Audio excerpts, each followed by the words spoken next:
গত বছরের ৭ October Hamas ইসরায়েলের সংঘাত শুরুর পর থেকে মিশরের রাফা সীমান্তে আশ্রয় নেন গাজাবাসী। তবে এবার হামাসের সঙ্গে যুদ্ধবিরতির আলোচনার মধ্যেই রাফায় মুহুর্মুহুর হামলা চালাচ্ছে ইসরায়েলি বাহিনী। হামলার ভয়াবহতায় টিকতে না পেরে আশ্রয় কেন্দ্র ছেড়ে পালাচ্ছেন লাখ লাখ ফিলিস্তিনি। ইসরায়েলি হামলার কারণে বন্ধের পথে রাফার সবচেয়ে বড় আল নাজ্জার হাসপাতাল।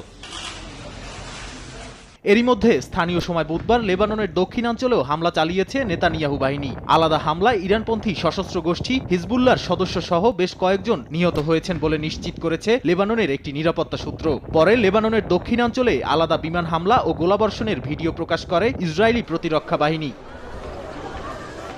এদিকে চাপের মুখে পিছু হটল বাইডেন প্রশাসন। গাজায় বেসামরিক নাগরিকদের রক্ষায় রাফায় হামলা ঠেকাতে ইসরায়েলে আপাতত অস্ত্র সরবরাহ বন্ধ রাখার সিদ্ধান্ত নিয়েছে যুক্তরাষ্ট্র। বুধবার মার্কিন প্রতিরক্ষা মন্ত্রী লয়েড অস্টিন জানান, বেসামরিক নাগরিকদের রক্ষা না করে রাফাতে ইসরায়েলের হামলা চালানো উচিত হয়নি, যার কারণে ইসরায়েলে আপাতত অস্ত্র সরবরাহ বন্ধ রাখবে যুক্তরাষ্ট্র।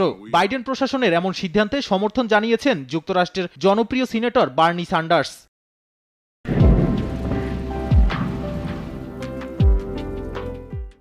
যুক্তরাষ্ট্রের এমন সিদ্ধান্তে ইরান, হামাস ও হিজবুল্লাহকে উৎসাহিত করা হচ্ছে বলে নিন্দা জানিয়েছেন America Israel public affairs committee AIPAC।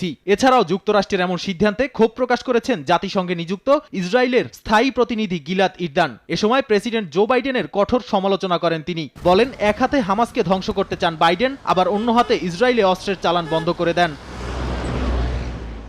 এদিকে ইসরায়েলে অব্যাহত হামলার কারণে রাফাতে আন্তর্জাতিক সাহায্যকারী সংস্থা রেড ক্রসের কর্মীরা বিপদের মুখে পড়ছেন বলে জানান সংস্থাটির এক মুখপাত্র। এরই মধ্যে গাজার আল নাসর হাসপাতালে আবারও গণকবর পাওয়ায় নথিভুক্ত করার জন্য আন্তর্জাতিক সম্প্রদায়ের প্রতি আহ্বান জানায় ফিলিস্তিনের স্বাধীনতাকামী সংগঠন হামাস।